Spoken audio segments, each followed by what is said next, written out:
Pag sinabing daloy sa kalooban ng Diyos, kahit may hirap ng kalooban, kahit contradicting ang iniisip mo, that's a transformed process.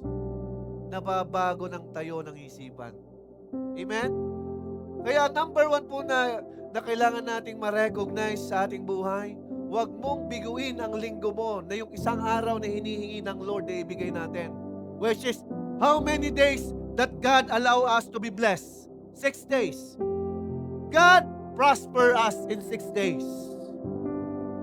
And on the day of rest with the Lord, God will increase us greater than the 6 days. Ito po ang namamali ang marami. Gusto ko maging malinaw sa iyo sa akin. Akala nananakawan kapag yung araw ng trabaho ay nalilibanan. Which is sinabi ng Lord, the most blessed day is rest day.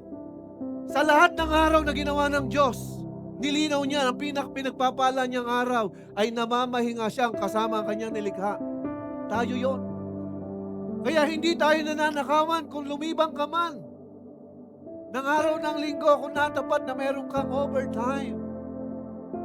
Ito po lagi ko sinasuggest, especially sa mga nag-work ng may Sunday. There are many option, tons of option. Pwede kang pumili ng walang Sunday at Saturday. Pwede tayong pumili. God can give us the desire of our heart kung tatayuan lang natin. Kasi doon pa lang sa araw ng rest day, kung may battle ka na agad, paano yung transform life? Kung doon pa lang sa Sunday, may labanan na. Hindi mo na kayang ibigay yung Sunday. Why compromise?